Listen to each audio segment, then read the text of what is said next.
to ask your question really are fine with you being passionate.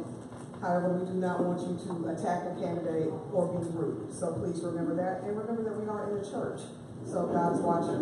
But we definitely want to thank Highlands United Methodist Church for inviting us out tonight. I'm going to ask Reverend Hudson to come up and share a few words.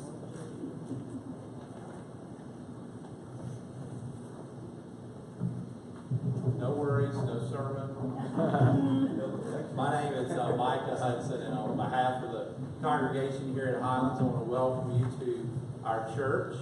It's always our hope and desire to be of service to our community and the people in our community, and this is one of many ways in which we can be of service. We also welcome the candidates, District 3 candidates for the school board and the council here, and thank all of you for your service and your commitment to serve our city, our children, and beyond. Your service is noted in your presence here tonight. If you should need anything, there are greeters that are stationed standing around the room. They will be more than happy to assist you.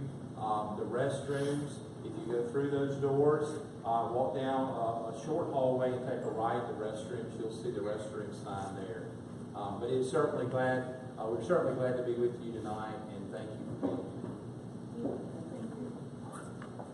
Okay, so now I'm going to bring up our moderators as well as Joseph, who is the founder of I Believe in Birmingham.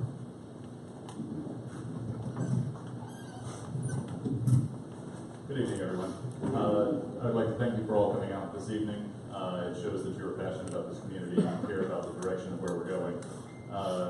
Our purpose in getting together and organizing these debates this year is because it is a critical thing for you to be involved in democracy and for people to be informed about their choices in that process. So, it has been incredibly frustrating at times to see the lack of involvement from a lot of the populace. In the last election, we had about an average of a 20% voter turnout across the city. And part of the process of us coming together to do this was to try to help improve those numbers. I know District 3 has always been a rather involved district, and so it's been one of the higher percentages, but it's still not where it needs to be, far shy of 100%. So as an invitation to you, as people who are involved and are passionate, please go out and find your friends and your neighbors and get them to come out to the polls on the 22nd. Oh, and especially tomorrow, which is the special election for the Senate seat. My name is Joseph Baker. I'm the founder of I Believe Birmingham. I'll let Carol introduce herself. Hi, I'm Ariel Willoughby. I'm a reporter with the Birmingham Times. All right. I guess we'll just jump right in. If you want to flash your thumbs up. We'll let you introduce yourselves and do a 2-minute introduction for that. Marie will be your timekeeper.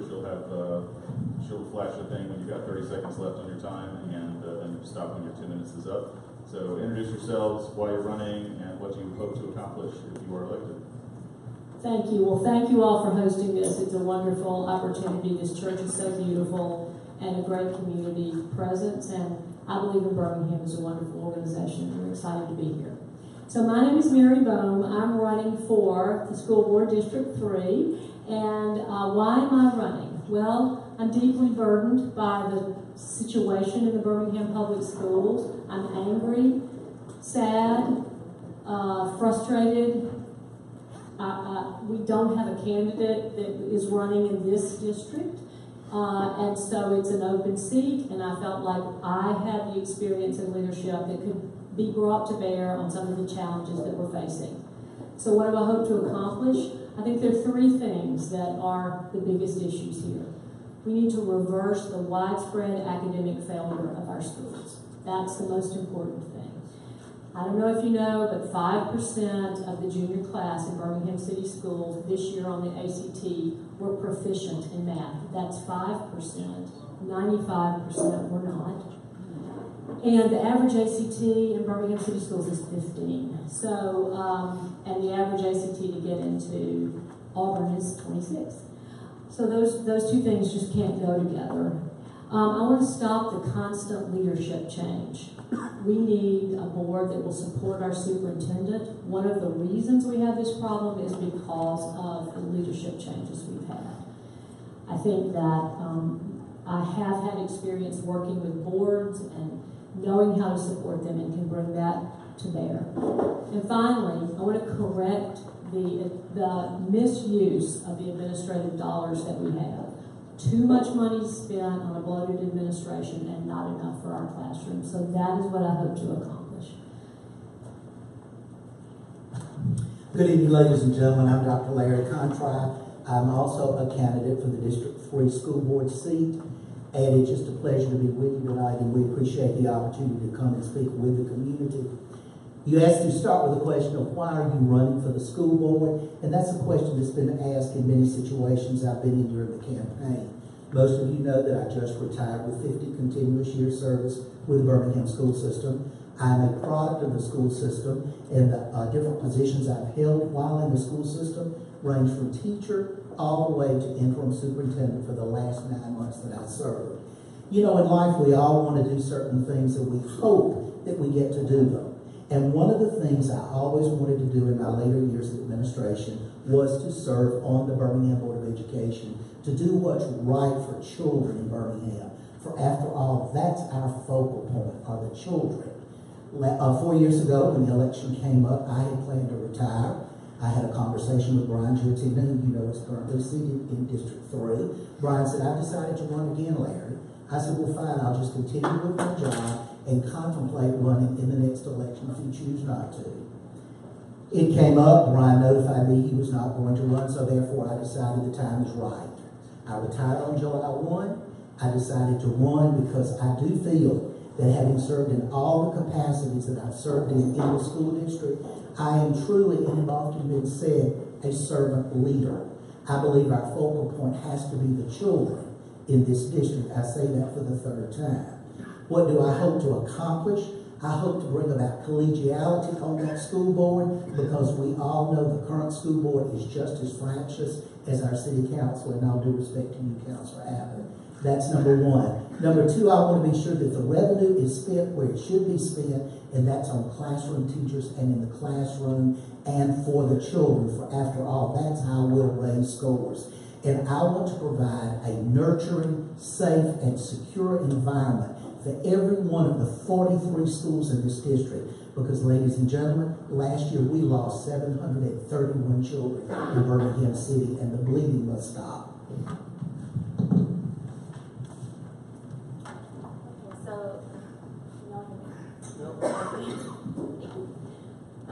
So we're going to start with Mary. What is the most pressing issue in the school board today? Well, I believe the most pressing issue in the school board today is the widespread academic failure. I believe also that people have given up hope that we can change that situation, and that we have to change both of those things. So I have had experience for the last 10 years running an organization called A+ College Ready. We were able to become #1 in the nation in growth in qualifying scores over the last 10 years by creating change in schools. So I have experience and know what that looks like, how we can turn around the problems that we have. An idea that I have to sort of work with that would be to ask to have every 4-year-old in the district participate in a pre-K program. That would allow us to then get the reading and math fundamental skills that are needed set for our kids before they enter 3rd grade. And then we could hold our teachers accountable for growth each year after that. So for me, there is a way that that can be done, that change can happen. If we change the resources and the way they're spent on, moving them from the administration to the classroom, as Larry has suggested, which, by the way, our Title I funding, very little of it, 5% in Birmingham City is spent on direct classroom instruction. There's so much going on in our district office. It must be fixed. We must help our superintendent make the tough decisions. We must stand behind her, develop a strategic plan to get these things going, and reverse the widespread academic failure that we have. That, to me, is our number one problem. Dr. Conrad? I think it's twofold. It's number one, I want to go back and say that we must stop the mass migration out of the city. The only way to stop it is to change the instructional approach to our children. I'm proud to tell each and every one of you that during my 9-month administration, we adopted a basal reading program for the Birmingham school system. So therefore, regardless of where children go to school in any of the 43 schools, they're using the same reading text, and instructors can pick up where they left off. Again, the revenue that we receive in Birmingham City, I encourage each and every one of you to go to the budget hearings this year. The budget has not been approved, but we will be budgeting, or the board will be budgeting, approximately $270 million. And it's imperative that we continue to stress the need for those revenues to go into the classroom where it needs to go, because that's the only place that you're going to see a change in instructional improvement. Ladies and gentlemen, we all want this city to grow and flourish. It will not do so until we do something in the Birmingham school system to change the perception of our schools. And it can be done. I would like to be that catalyst on the board to bring about collegiality and workmanship and esprit de corps, because I have worked with people before, just as Mary said she has. I have got goals and objectives. One thing that we're lacking in Birmingham City that we started on that I didn't have an opportunity to finish is a strategic plan, a comprehensive strategic plan. That is not complete. That I understand that it's one of the missions of Dr. Herring right now they plan to work on. That is imperative. Ladies and gentlemen, I plan to do those things if elected to the Birmingham Board of Education. Thank you, Dr. Contract. We'll switch it up and we'll start with you with this question. What are your thoughts on charter schools, and how do you propose to deal with them, since the board is the regulating authority in our area for such?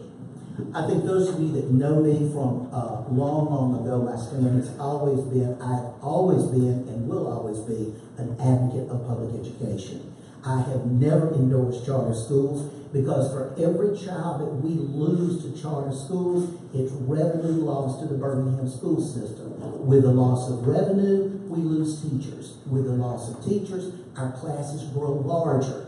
Classes grow larger, you cannot make a difference in instructional accomplishments. We've got to keep the money in-house. So therefore, I am a proponent of a public school system. I do not advocate charter schools. If you will also remember, during my administration, we took the stand and voted down 2 applications to start up charter schools in Birmingham City. And I would still do that if I sat there today. I am not a proponent of charter schools. I am a proponent of public education. Thank you, Dr. Contract. Ms. Bowman? I also don't believe that charter schools are right for Birmingham City Schools at this time. You know, even in places where charters are fully fleshed out, California, places where they've had charter laws on the books for a long time, only 20% of the kids are served by charter schools. People get very excited about change and new ideas, and they think charters might be the way to go because we are facing such horrendous problems. Perhaps charters would be the answer, you think?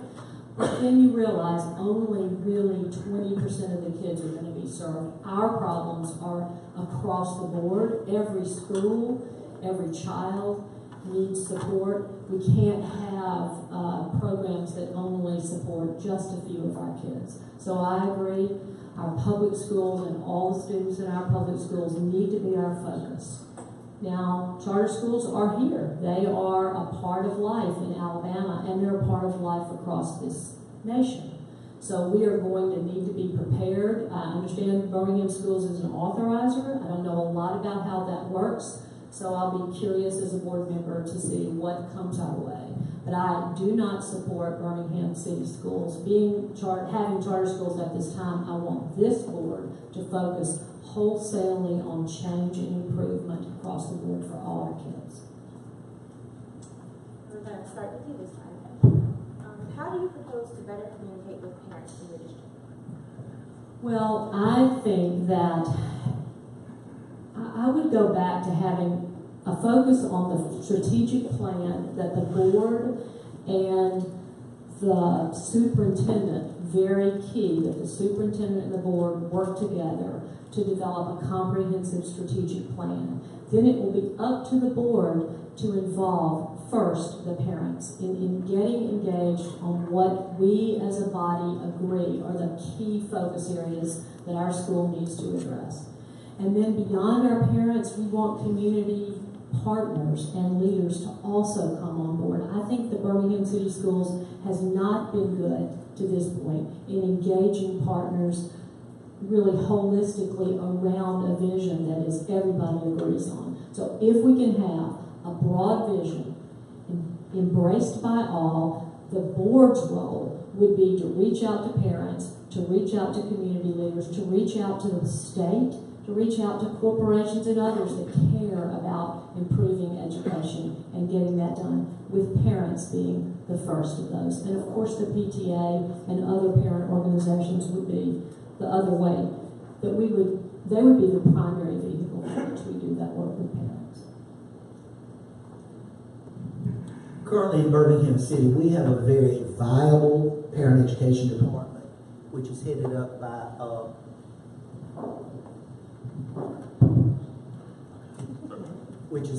Ms. Rice Fields.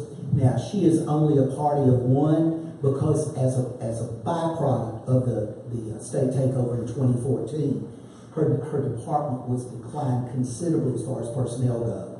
She does a yeoman's job at what she does. It is imperative that we as board members, principals in the district, and teachers get behind her first and foremost to show and to tell parents and grandparents they have a role to play in their child's education. We have a role to keep you informed of what's going on. Unfortunately, we never had great turnout at board meetings unless there was something critical coming up. Parents need to know you have a role to play in your child's education, and if you don't know how to play it, it's incumbent on us as board members to go and show you how. I know many of the schools this year had parent education seminars at night where they would help parents go in and learn how to work with their children. How many times, those of you that have school-age children, have come home and you can't help them? You don't know how to help them. So we have to reach out and help them do what they need to do, and that's help us educate their child.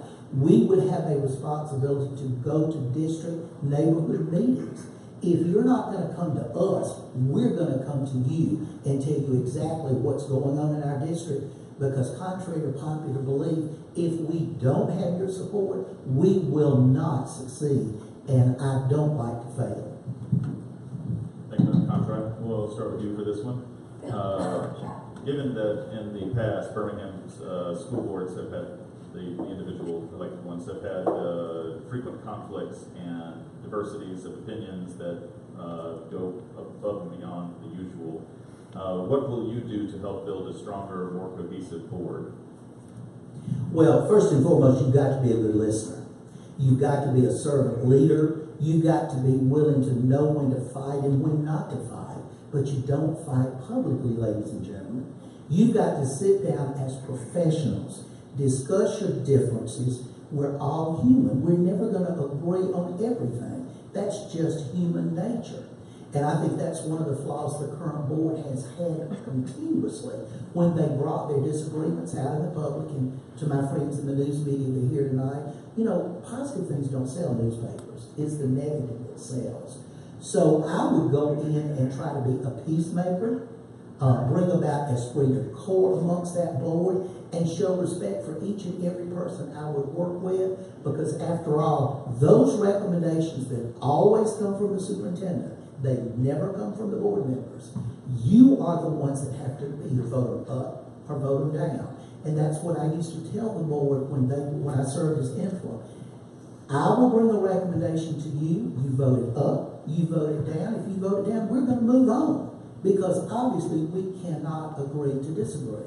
So therefore, that's the way I would do it. Thank you. Contract, Ms. Bowman? Well, I believe that one of the challenges facing our board today is the fact that we have 9 districts, and those 9 board members often think more aggressively about the schools in their own district than they do about the board as a whole, or about the school system as a whole. So helping as a leader to remind the team that we must think holistically and not be so focused on the schools in our own district is what I believe would be the first thing we ought to do. And I believe also that we ought to support our superintendent. I worry that our board is micromanaging in some ways. Our past board members have been micromanaging. To your point, we need to allow the superintendent to be the leader of things that are brought to us. I also think that working with board members between board meetings and understanding the challenges and helping each other get educated about what's right and what we think, and having those quiet conversations that are within the law, but that can happen to make a better communication going is the right thing to do. So it is one of the biggest challenges of our board, that and supporting our superintendent. I do worry a lot about that, and I do know that there will be people with different voices. And we're going to have to find ways to work together as adults, and we certainly can do that. And so what will you do to help strengthen the career academies?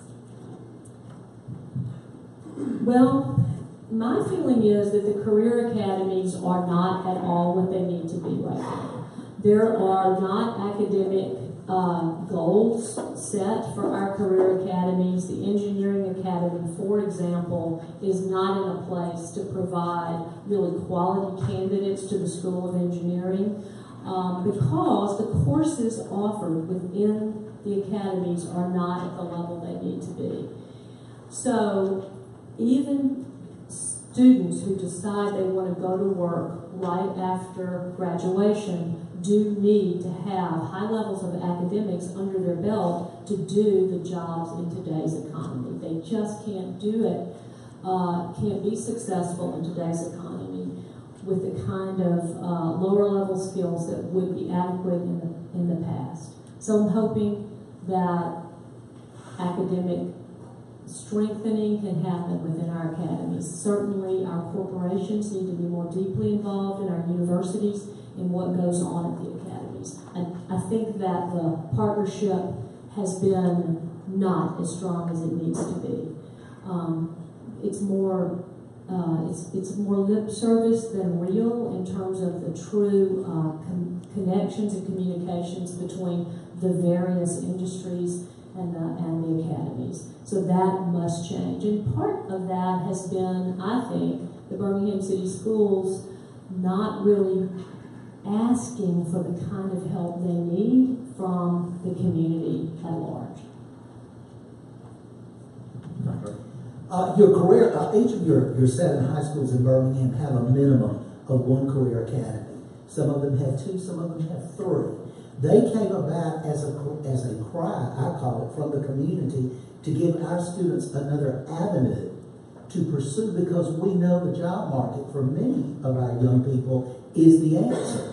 You know, our mantra, and many of you have heard me say this before, is every child, my goal would be that every child that graduates from Birmingham City Schools would be college or career ready. Yes, I agree with Ms. Vaughn, there needs to be modifications made in those curriculums, but we have gone out in Birmingham and outside of Birmingham. You would be amazed at our young people that graduate from Birmingham City High Schools that are immediately employed at the Mercedes factory outside Tuscaloosa. You know, every child we know is not college material. That is just not it. I used to tell parents when I was a principal at Ramsey High School, every child that graduates from here will not be college material. You want your child to succeed. So we put the career academies in, and our hope is, or my hope would be one day, we could have wall-to-wall academies in several of our high schools so our young people could pick and choose where they wanted to go to pursue that career that they want to pursue when they graduate from high school. But there again, you've got to make some modifications to meet what are those expectations of business and industry today. And that's just another opportunity for us to reach out and say, come in, join hands with us, let's be partners, and let's make our career academies successful. And that would be something I would work towards as well. Thank you, Dr. Contract. Let's see. Given the fact that because of the state constitution, the way that power is apportioned in this state, it is incumbent to have a working relationship with the legislature and the state school board. So with that in mind, what changes should the legislature and the State Board of Education make to better support the system? We'll start with you, Ms. Bowman. Okay, thank you. Well, this is an area in which I have a lot of experience. I have actually worked very closely with 3 state superintendents and 3 governors. So I'm proud of that, and really it was their investment in A+ College Ready that I managed that allowed the growth to happen in AP and advanced classes in 6th through 10th grade. Having worked with them closely, I know how the system works, and a couple of things that I would like to ask is, or would hope to get from them, is one aspect of the charter law was an innovation law. There's not much going on in the innovation space within Birmingham City Schools. If we could get the same level of innovation that's been requested, for example, in Woodlawn Innovation Network in all 7 of our feeder patterns, that would be a wonderful thing for our schools. And we can build on the feeder pattern model that's established there and get the innovations needed to get that done. A second thing would be funding, to be sure that funding by the legislators is not reallocated away from public schools to private schools or other things in that capacity. So I'd ask them to stay focused on Birmingham, on public schools, and to work more closely with the superintendent instead of the legislators having their own vision on that. I would like to see assessments thought more carefully about. We've had several changes in the way the assessments happen out of our school board and our legislature, and not knowing where that's going makes it very difficult for boards of education to proceed. And finally, you know, standards are really important, and each year the Alabama's College and Career Ready standards come up for debate, and we attempt to bring them down. The fact of the matter is, Birmingham City School students need to prove that they can be as successful in school as those in Connecticut and other places. So we need those standards to be held in place. Thank you, Ms. Bowman. Dr. Contract. You know, I too have worked through my years in the district with a number of legislators and governors and local city officials. And funding always seems to be the thing that we talk about that comes up the shortest every time. We never have enough money, the city schools that is, and I'm talking about Birmingham City. You continually ask, but it's not always given. It's always being sent off somewhere else or funded off somewhere else. Many of you may or may not know, we currently have operational in Birmingham City 43 pre-kindergarten classes. The legislature does not fully fund those kindergarten classes. So part of our revenue coming from the state has to go to match those classes. Is it worth it? Most assuredly.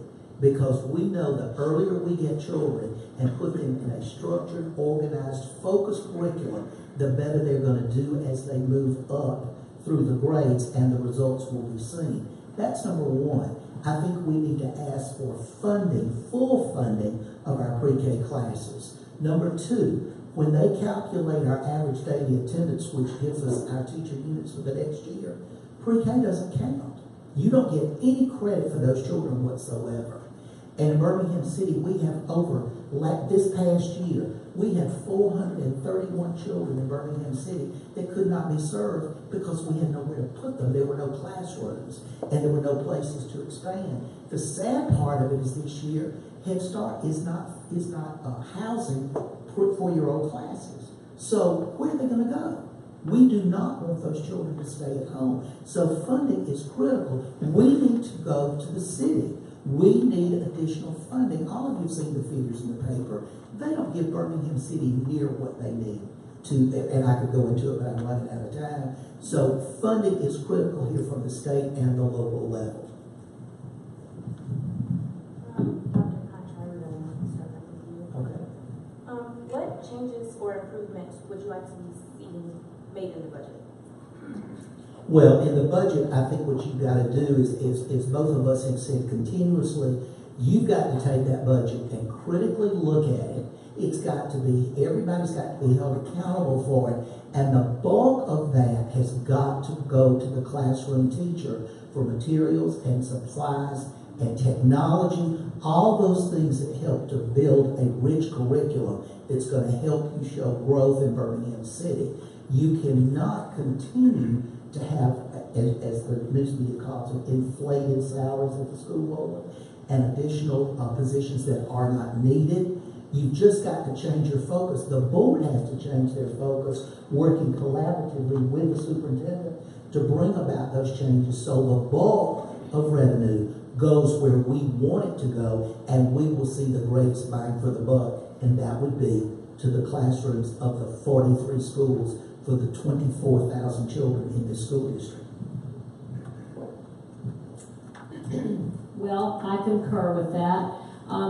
It may surprise you to know that Birmingham City is not a poor district. In fact, it is one of the richer districts around this region for sure. Greater per pupil spending than Jefferson County and greater than the state average as a whole. So we have the money. It is just spent in all the wrong places. In fact, that is really true. And so as we move together as a board to support our superintendent in making the changes needed, we're going to need to reduce bloated administrative costs. And guess what that means, folks? People leaving the system at the district level with resources being put into the classroom. That's the only way to find the true dollars that are going to be needed. These are going to be tough decisions. We've got to support our superintendent. I feel that I'm in a position to better support our superintendent than Larry because of the challenges that he's had with the district and the challenges he's made to the district as a whole. Some of the cost related to lawsuits and high salaries and staying on board with he and others have contributed to this bloat, and we really must make a change in the way the budget is managed. We'll start with you for this one, Ms. Bone. How do you propose to build a better relationship with and get additional funding from the mayor and the council? Yeah, it's very sad, the resources that Birmingham City gives to our schools, very low compared to most other municipalities, even in Alabama.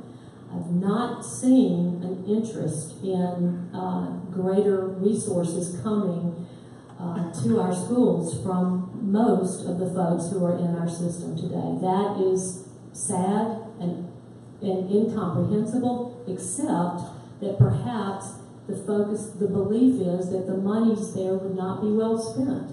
And so I think we have to show that new monies that would come our way, we have to be very forceful and aggressive in getting those, but we need to show that we will spend those monies wisely. You know, sadly, we were taken over by the state.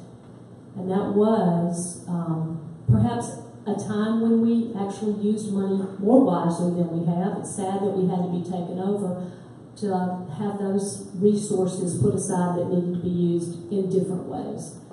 Proving that we can use the money is what we need to do, and then asking for it aggressively and spending it in our classrooms is the way I would like to see us go. Thank you, Ms. Bone. Dr. Contra?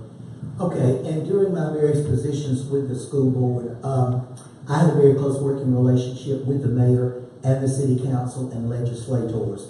I used to meet with the mayor on a weekly basis. I used to meet with the education committee on a monthly basis, and we would talk about the things going on in Birmingham City and what we needed to have done in the city.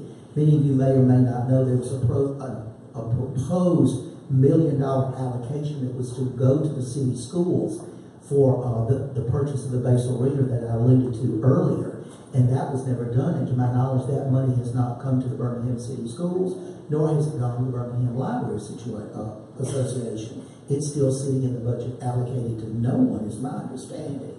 Now, I would like to say Mrs. Bone alluded to the cost of me to the Birmingham school system. I would ask that each of you go back and study where those costs came from and where they originated from. They were certainly not out of greed and want. There was a definite purpose for those costs to the Birmingham Board of Education.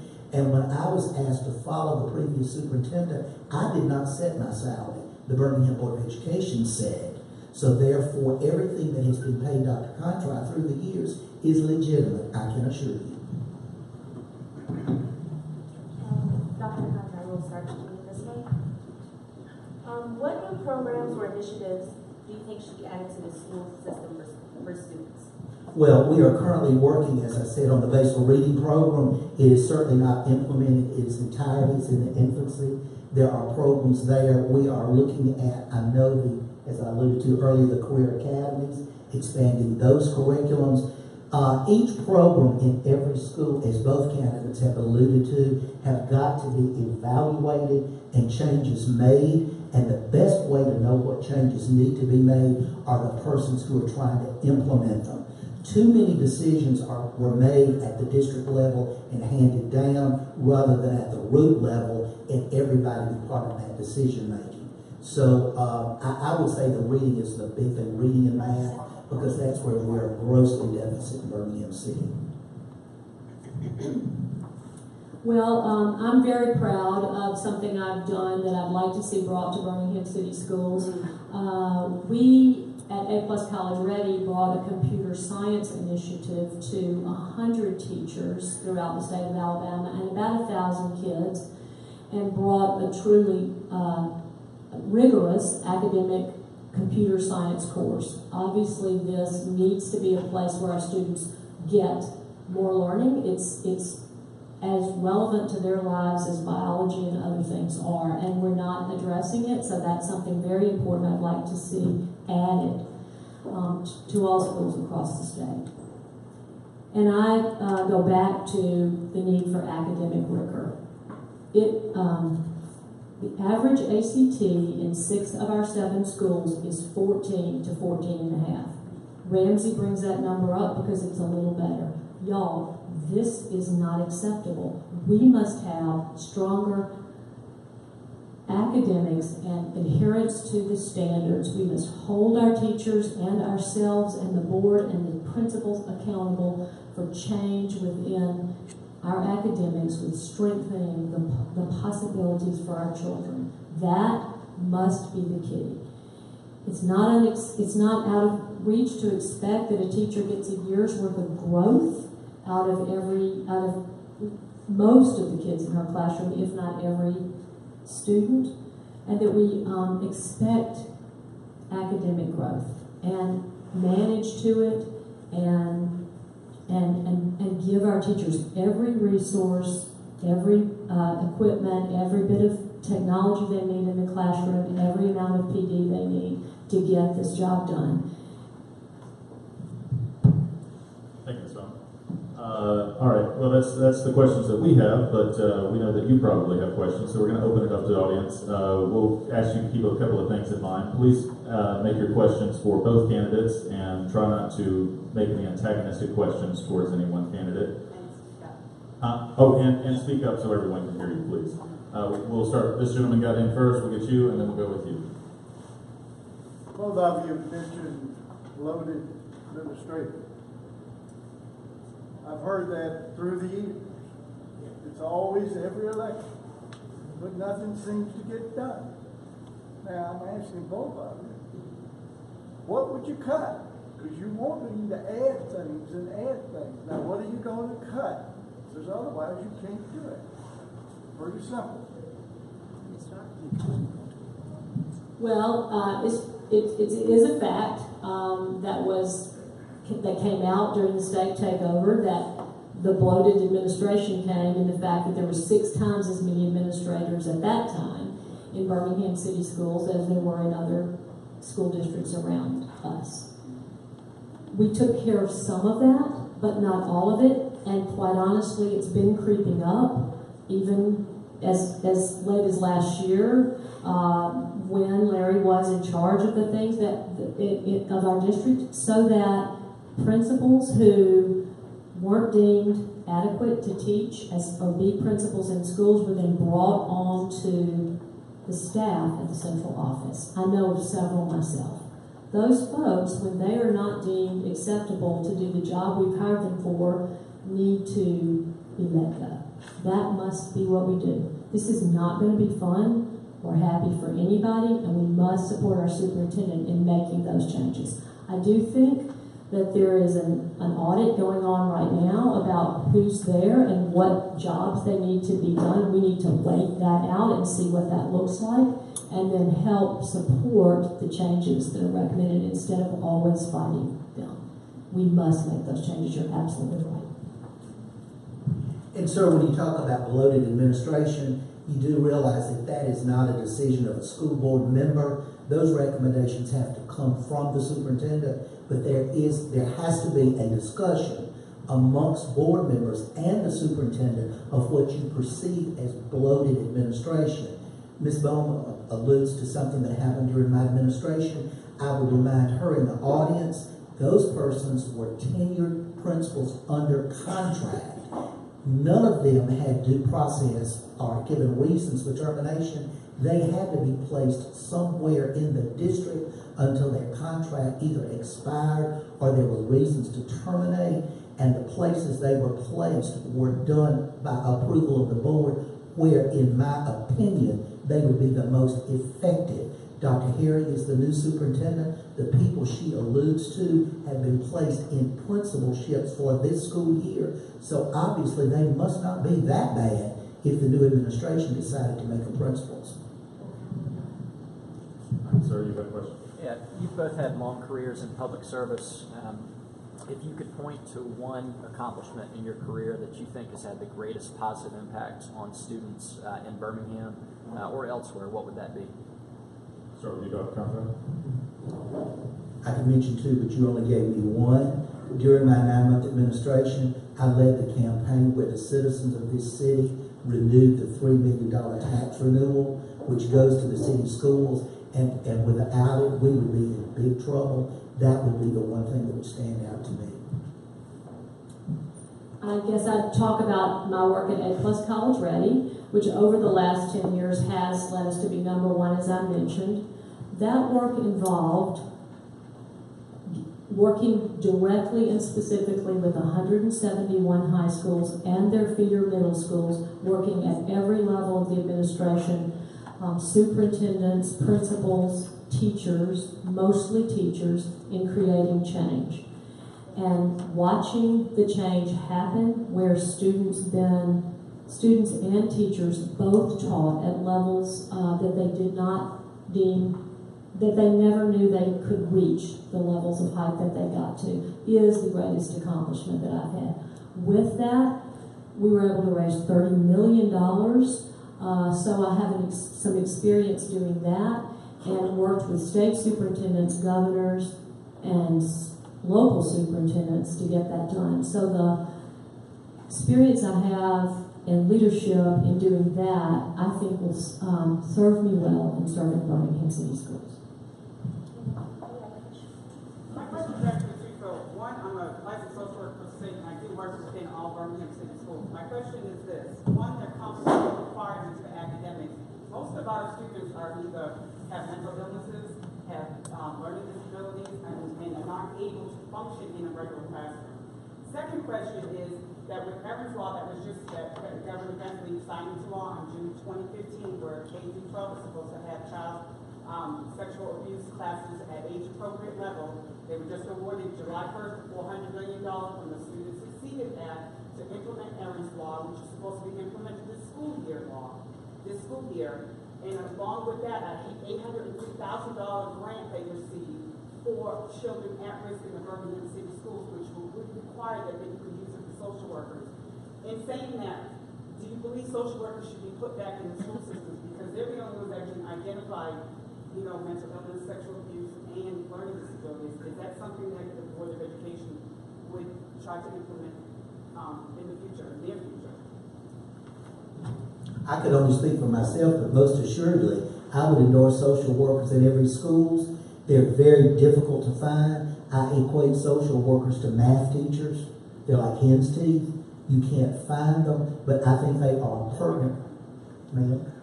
There's plenty of them willing to work. We only have one for all of Birmingham. But to answer your question directly, I would endorse the implementation in the city schools, yes. Absolutely, I would as well. I think wraparound services, which are what social workers would provide to our families and our students, is what we need to have. And that may look different in different schools and in different populations, and I assume social workers are the right folks to do that, but a core of folks to do that is what we definitely need. There are schools in Mobile, when combining, that had, challenges greater than many in Birmingham City, when they combine that with wraparound services along with increased academic instruction to help students and families solve the problems that they bring to school every day, they were able to have remarkable gains. So I agree that is something we need to do.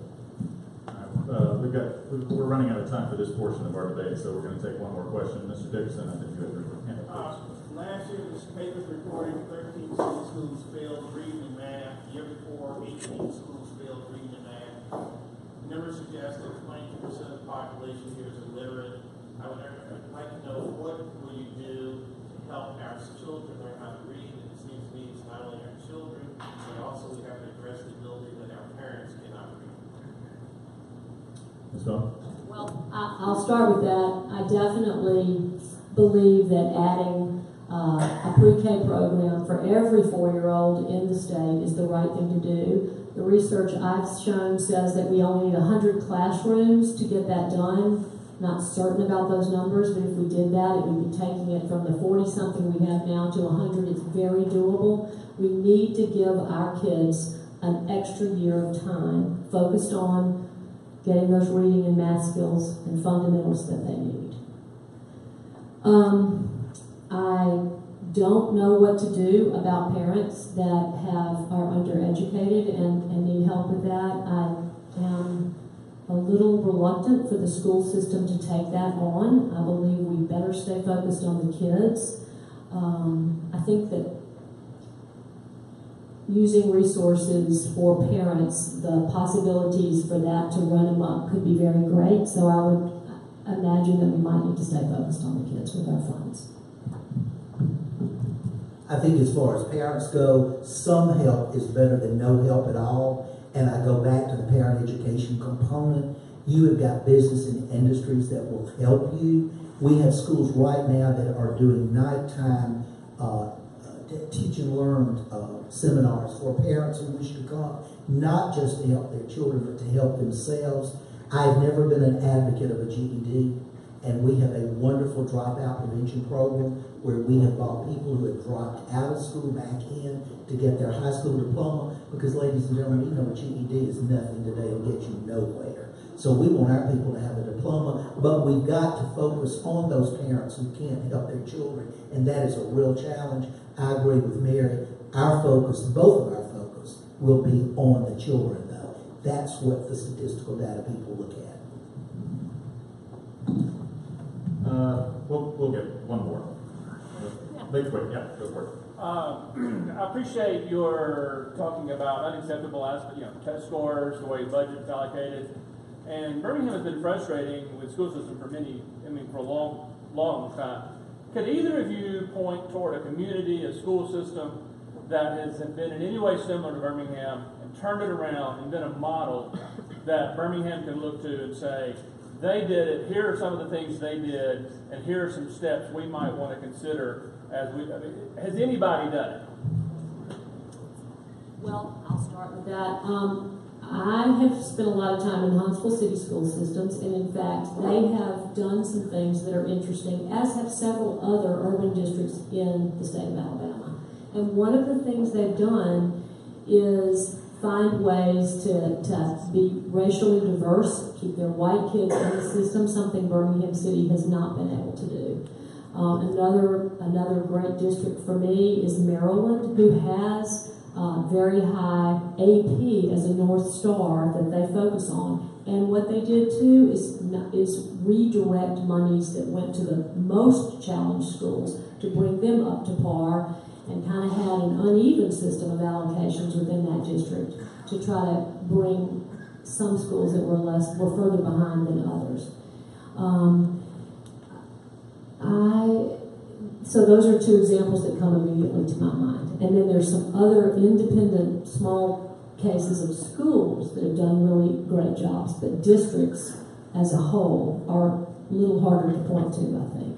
Were Huntsville and Maryland in any way similar to Birmingham as their starting point? I mean, well, Huntsville, so you have to think about, Birmingham has steadily lost people. They've lost lots of families that had the ability and the wherewithal to walk. Those guys have left our district. They have not left Huntsville in those kind of numbers, nor really Montgomery, who has kept a school lamp that far outperforms Ramsey, for example, in its academic success. So in some ways they are similar, or they have been similar in the past. They may not be similar now. Well, I too, like Mary, I would point out to you Huntsville, but Huntsville has done it in baby steps. And I would tell you, I think that's what you see has begun in Birmingham City. We've got a long way to go, but it's imperative that you compare apples to apples and oranges to oranges. I can remember back when we had 89 schools in Birmingham and over 90,000 children before all of the outlying school districts opened up. You know, but to do it, to talk about somewhere else in the United States, I cannot do that. But I do think the future for Birmingham is bright. But as Dr. Herring said at her institute meeting this year, the current superintendent, we will not make great strides in the first year. Rome was not built in a day. So it's going to take time and it's going to take support. But I truly believe if elected to the board, we can make that happen. All right, folks, we're going to let our candidates go to closing statements now, and after that we'll take about 5 minutes or so for a break and get the council candidates up. Ms. Bowman, if you want to lead off. Well, you've heard both of us tonight. You can see that there are differences between us that should be clear to those of you who have been listening carefully. I believe I am the better candidate. I bring a fresh perspective. I bring leadership outside of Birmingham City Schools, working with other schools that have worked. I think Mr. Contra's experience has been throughout his 50-year career in Birmingham City, focused here and not being able to see and really believe in the possibilities that I've been able to see in other districts. I will bring the knowledge of that, the work that needs to happen to make those changes. I think also that working with our leadership will be the key, and I'm the better person to do that because there's not the trouble and challenges that Mr. Contra's had with our current administration. Having a person who sued the district for the job that to have the position that our current leader has, to now be on the board that manages her is a challenge, in my opinion, and not the right way for us to go. We need a board that supports our superintendent fully and that she can fully embrace and feel trust toward. Finally, I believe that the leadership and the experience I've had raising money, bringing people together around a vision, is something that this school system needs, and I will bring that to you with all my heart and passion, and look forward to doing that for you and ask for your vote. Thank you so much. In closing, I would tell you that it's often said that experience is life's best teacher. And experience keeps you out of a whole lot of pitfalls. I would ask that you do your own research predicated on all the statements that have been made tonight about Dr. Contra by my opponent, Mrs. Bone. I ask you to research them and find out the truth of what was what. Having worked in this district for 50 years and having been a native of this city, I think I am the one most equipped to serve on your school board because it's been proven time and time again that I do care about children, that I am a servant leader. I have exhibited time and time again the ability to lead. And I think what's happened in our past, I think we have to forget it and move forward. We don't hold these things against people. Without a shadow of a doubt, on August the 22nd, I ask that you go to the polls, you, your friends, and your family, and you cast your vote for Dr. Larry Contra, the best person to represent District 3 on the Birmingham Board of Education. And again, thank you for the opportunity tonight. I'd like to thank the candidates for coming out.